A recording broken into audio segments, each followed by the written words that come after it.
So recently I've been on TikTok a lot and I see things happening. Phoebe's kicking me. You guys said you don't mind her, but I mind her right now. She's literally kicking me. Say hello. So now you're shy?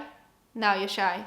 She's been kicking me this whole time. I've been on TikTok, things have been happening, I'm seeing things, and I need to talk to you guys about it because it's been bothering me. So hey guys, subscribe, hit that bell for more content. My social medias will be in description.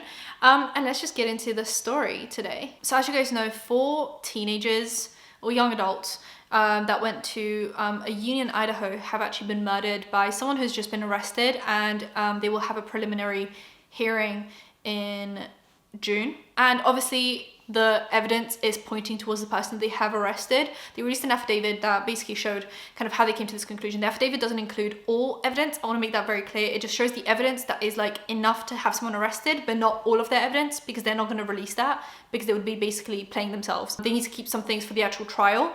But this was just enough to get him arrested, and it clearly worked because he's arrested. The guy's name is Brian. He ended up actually allegedly committing the crime, turning off his phone while he was, there's just a lot pointing to him being the guy that did it. But that doesn't stop people on TikTok from being weirdos. Now, I want to make something very clear when I'm filming this. I have nothing against psychics. I have nothing against tarot card readings. I have nothing against people just living their life, you know, doing their thing. I think if you're doing like love readings and friendship readings and like Mercury retrograde, have fun, you know, all of that stuff is good to me. When you start getting involved in true crime, that's when I really draw the line, because I think you're dealing with people that are very traumatized, in a really tough state of mind, in a tough situation, and you're exploiting that for your own benefit, mainly when you're posting it on social media, or you're charging people to give them these readings that will apparently show them who murdered their child. Like, it's disgusting, right? That's just not where I'm at. And it's the reason why psychic readings are not used as evidence in court, because why would it? You know, like, I'm sure there are some police officers that will like go to a psychic reader and like look for a body somewhere or something like that, but it would never be used in court. It just doesn't work that way. So I'm not super against psychics, psychic readings, tarot cards, to each their own, but I think once you start exploiting a family or defaming someone, that's where I have an issue. So there is a psychic who specializes in like solving crimes through tarot readings. Please don't do that. Her name on TikTok is Ashley is in the Book of Life, and she gets banned all the time. So then she has a different account as well called Ashley is God in the Flesh. She alternates the accounts because obviously one gets banned, she just starts posting on the other one. If you keep on getting banned, there's something happening, you know? And she posts hundreds of these videos about different murders. Actually, before she was doing the Idaho murders, she was actually talking about the Takeoff from Migos murder and speculating on that.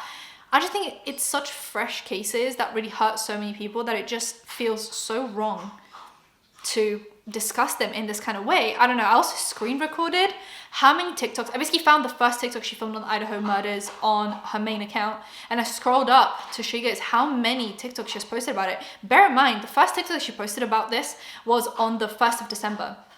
So in essentially just over a month, she has posted hundreds of TikToks. It is concerning. It is disrespectful. Mainly when I told you guys about the content of these TikToks. So essentially this whole time she was told in her dreams, guys, that it was one of their teachers from the university that had them killed. It was a woman, and apparently it's because she had a relationship with one of these students and was then threatened to be exposed, and therefore she murdered them. And then when Brian got arrested, she swiftly changed to, she paid him to be a hitman. And then she also discusses corruption, which of course there's corruption in the police. Of course there's corruption when it comes to criminal cases, of course. But she says that there's corruption, and that is why they are not listening to her, the psychic, as a witness. And they're not listening to her to have an arrest done. So she went from, it's this woman, this teacher that killed them. Then the affidavit came out and she essentially mocked it and said that the evidence in there is so weak and that like they need to really listen to her and find this like teacher and arrest her. And then when she realized that she was getting a lot of hate, she then went to, this teacher is paying Brian to be the hitman, and now she's gone back to like, it's not Brian, why would anyone accuse him of that? I think the whole thing is so disgusting to, as a psychic, think you've got more knowledge about the law than like lawyers, judges, police officers. I understand that all of these three can be corrupt. I understand that all of these three can make a lot of mistakes. We've seen a lot in true crime what is really frustrating is how much sometimes police will just set their targets on one person and will not look at anything else. But I think in this case, we can really see that Brian is most likely allegedly who did this. He had his phone turned off when the murders were being committed.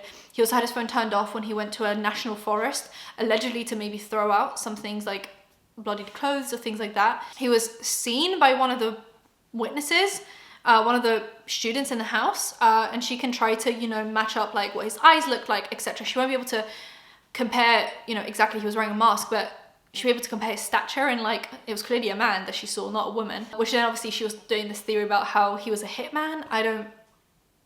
Anyway, I actually watched Emily D. Baker and a few other true crime channels discuss the affidavit, and when you go through all the evidence that they have in there, and that is like the basic evidence to get him arrested. Like I said, this is obviously not all the evidence that they have. All the evidence will be in the trial that we will find out about soon, but this was enough to get him arrested, clearly. And that evidence already, to me, was like, whoa, to me that's a guilty man, allegedly. The evidence in there was so clear.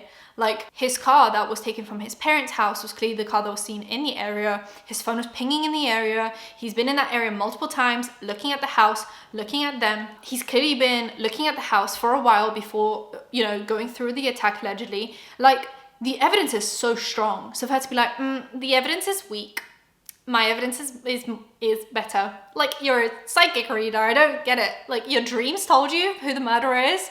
Anyway, so I'm gonna play a few TikToks for you guys. We have her discussing if Brian was the murderer. So I already posted this on my website and on my backup page. But anyway, the night of the murders, Rebecca Schofield was trying to get in touch with Jack DeCour. She was having anxiety and control issues because he was not communicating with her. Before he committed the murders, he stole Murphy back. He cared more about Murphy than he did the money. He just felt like money, like the most important thing was Murphy to him. So anyway, so he spent some time in introspection before he committed the crimes to make sure it was something that he wanted to do. Again, getting Murphy back brought emotional satisfaction and fulfillment to him. So the rest of the stuff, he had to think if he really wanted to do it. So he started thinking about what his life was like in his glory days when he was winning, when he was playing tennis and he was winning.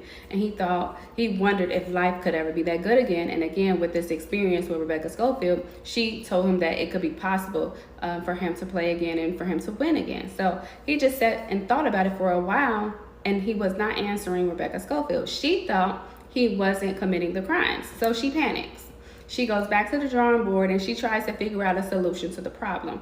When she went back to the drawing board, she thought, who can I call? She felt like she had multiple options, and one of those options she felt was Brian Kohlberger. She contacts Brian Kohlberger, again, using her book Creative Arts app, sends him a link and sends a coded message as if she needed his expertise, like he was aficionado, and she needed his expertise and the conclusion of it or whatever. So he opens it up and he's reading the messages and he's like, what do you want? Speak directly, speak clear. What do you want? What do you need me to do? And she tells him what to do without telling him who she was. He wanted to know who she was, but she did not tell him who she was. She just said what he would receive if he was to go commit the murders. And in the book it says there will be a girl, and she's describing who he needs to go and murder. So he goes to, but she also tells him not to assume anything when he gets there, because Jack DeCour would be there or potentially be there. So when he gets there, Jack DeCour is already committing the crimes. He's not answering Rebecca Schofield because he's literally busy committing the murders. So she was making a mountain out of a molehill for nothing and implementing another solution to a problem that wasn't there. And therefore then they have Kohlberger, who now knows Jack DeCour committed the murder. So Jack DeCour did not want a partner, did not want to share his whatever reward he was going to get for it. So Kohlberger leaves, tells them to forgive each other, leaves. And Jack DeCour continues the crimes as planned. But then after that, they realized they had the issue of Kohlberger. He knows what they did. And so that's why Kohlberger eventually got sent off to the police. She talks about how like Rebecca silenced Kaylee through one of her exes, and she wanted to silence me, so she contacted my ex. But y'all know what? It's light at the end of the tunnel, because this is showing a pattern of behavior. So Rebecca Schofield and her team wanted to serve me. They wanted to do something to harm me, to silence me, right? So they contact my ex, so offers him money so that he can do something to betray me for money. Like I said, this lady uses her resources. Are y'all not seeing the pattern? When she wanted something bad, when she wanted to silence Kaylee, she wanted something bad to happen to her, she contacted her ex and offered him money so that he could sacrifice her for his financial gain and for his gain of his career. Are we not seeing a pattern of behavior here? It's like obvious at this point. She wanted to silence me. She contacts my ex for money so that he can betray me. She wanted to silence Kaylee. She contacts her ex so he can betray her. Past behavior predicts future behavior. She's basically saying how she's being threatened now because she did the psychic reading. She's being threatened. By threatened, she means like she's being sued. She's currently allegedly being sued for defamation, and actually the police officers working on this case want to also pursue a criminal trial against her. I don't know if that will, go through right now. They're obviously very booked and busy for basically just getting in the way of like justice. And I actually think I completely support this. I want her to get sued for defamation, and I also want her to criminally be charged for this because I think it will set a precedent that like you can't do this. This is wrong. This is disrespectful. Don't do this. She also addresses negative commenters, blogs, news, media, etc. Regarding the negative commenters, this includes the biased news media, misquoting me, saying lies, and trying to paint me in a negative light. Personally, I'm not giving them any more of my energy or attention. It used to be fun because it was fresh, and I laughed at it. Didn't take it too seriously. But they keep saying the same thing because they lack creativity. They lack spirit. So they don't have the creative mind to say something different. So I'm bored with them. Therefore, I won't be responding. But if you want to respond to them, so be it. I just don't think they're worthy of my energy or yours. Just think about it. These people wait till I post just to say the same thing over and over. It's demonic. And it should be embarrassing.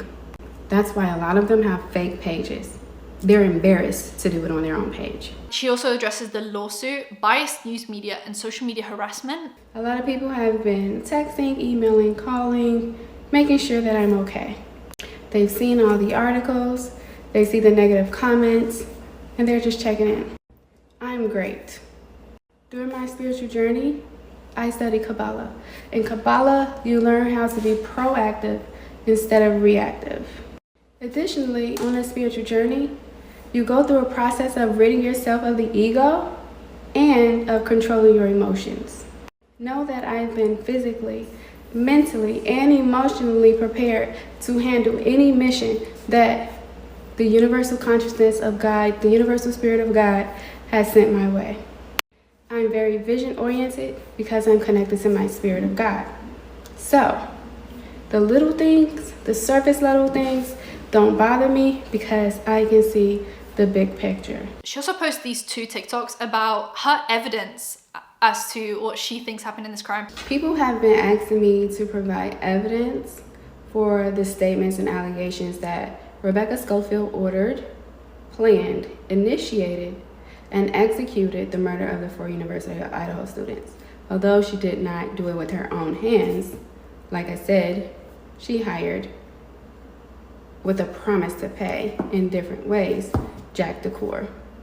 Now, people have been asking me for evidence, and I think that is the most ridiculous thing that I've heard. A psychic investigator, and Google it if you don't know what that is, job is to lead, to guide, to a higher understanding, to give clarity, and it is the law enforcement's job to assess the information that the psychic investigator gave them. They have the infrastructure, they have the resources to gather and the legal basis to request, subpoena, whatever evidence. About me providing evidence to prove that Rebecca Schofield planned, initiated, executed, and ordered the murder of the 4 University of Idaho students, part 2. It seems to be an impossible task set before me. They're asking me to provide evidence when I don't have the infrastructure to seek the evidence, even if I know that it's there. However, I now have a legal basis to do so and can use that as a means to gather those resources. However, to be asking me for evidence That's just ludicrous to me. That's just like asking anybody else in the tip line providing the tips that they requested for evidence of their tip. However, with God, with Christ, all things are possible. So we shall see where this goes. I already know. So you shall see. Her evidence is her having like dreams and tarot card reading. That's her evidence. Whereas they have like physical evidence.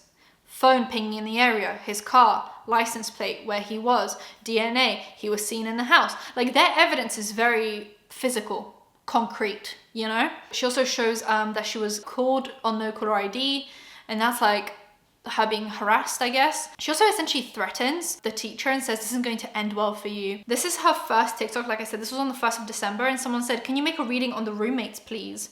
Which I don't know why you would even ask that. And that's where it really started. So the roommates is the oxymoron of this murder of the 4 University of Idaho students.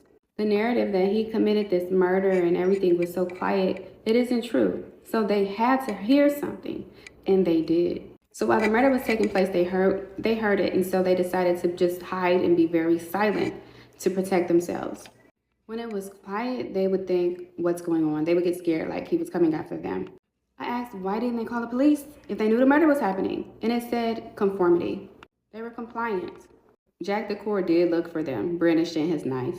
While they were hiding, in their minds, they could see like images of people being killed or him killing them. They may even have made a plan, like if he sees them, that they'll fight back. But they got lucky and he deserted the undertaking. He left. When the truth comes out, they are going to be so embarrassed. It would appear as though they are hidden enemies or that they betrayed their roommates. And then on her second account, she posted this. Anyway, long story short, I'm not posting no more free information regarding this case online anymore. You got people on here asking me information and using my information, then turn around and saying I'm crazy or leading protests against me, allowing me to be badgered by your peers and your coworkers, but then you have others sending me messages on my email or my website asking me questions about when did this person meet this person or how did this person talk to this person. Y'all not getting nothing else from me. No more. Nothing for free. And she also says that she's being badgered as a witness. If you notice the comments on my page, the negative ones, they be coming from people who are 0 followers, 0 following, 0 posts. Literally only created for this online protest and riot against me. They can't show their real faces because they are the police or people working with the police. So why would people working with the police or the police be badgering a witness? Why would y'all be so jealous of the information that I put out to help you? This is weird.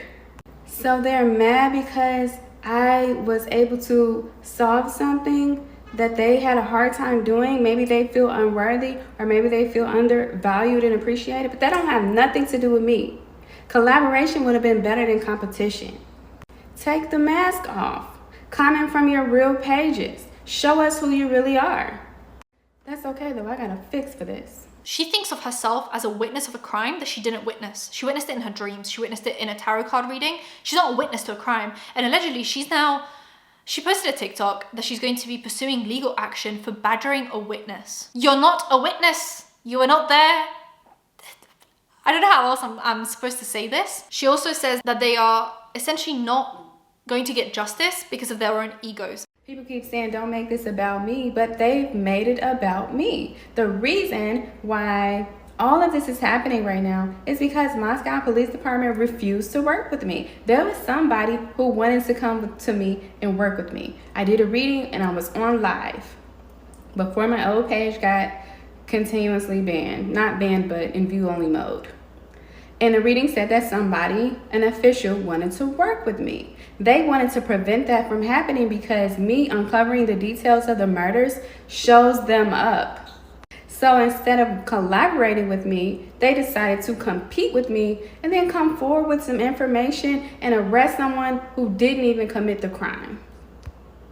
You telling me this is somebody who wants to get justice? No, they are biased and they should not be able to handle this case. She's using things that are true about the police sometimes for this case where it's not true. Sometimes police officers will not get justice for a case because of their ego, because they have a massive, huge, humongous ego, and they want it to be who they think it is instead of actually looking for the perpetrator of the crime.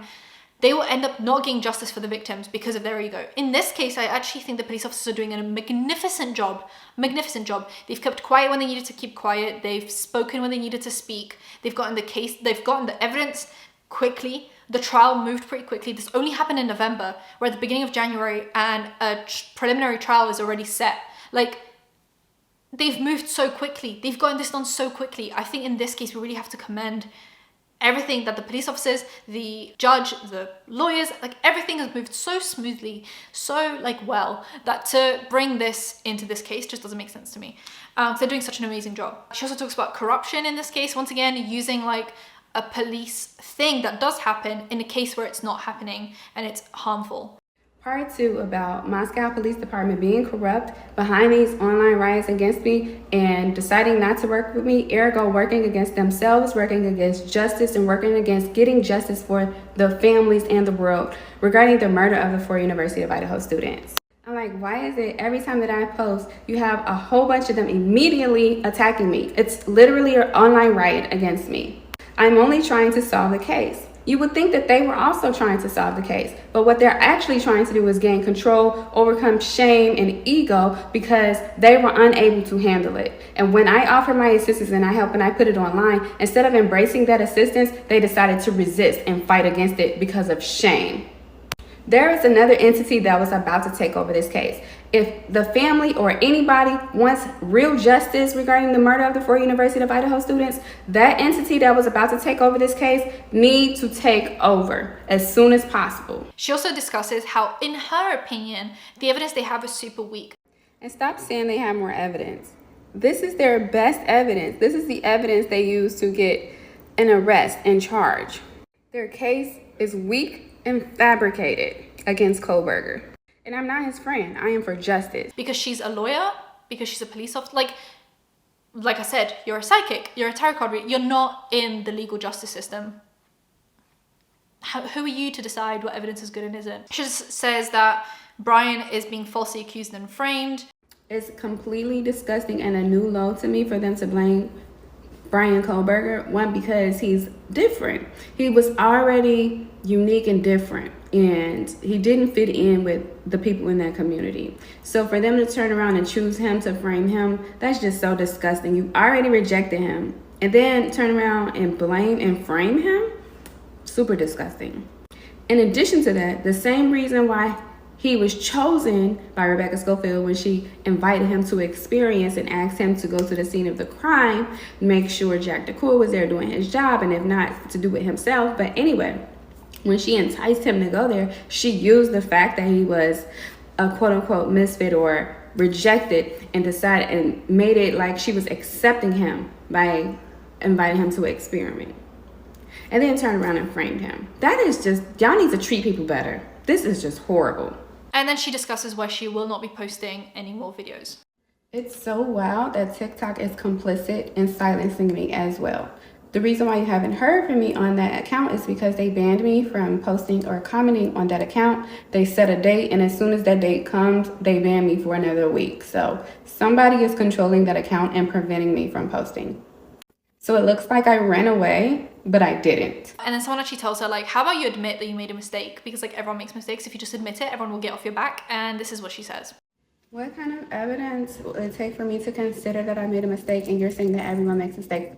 I've made mistakes and I acknowledge my mistakes.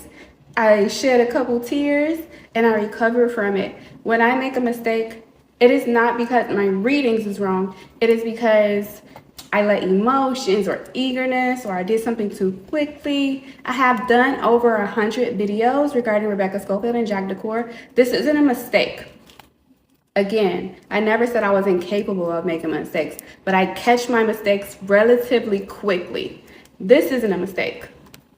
I'm very, extremely good at what I do. I don't just call myself the GOAT for ego. That doesn't flatter me. I'm the GOAT because I'm the GOAT.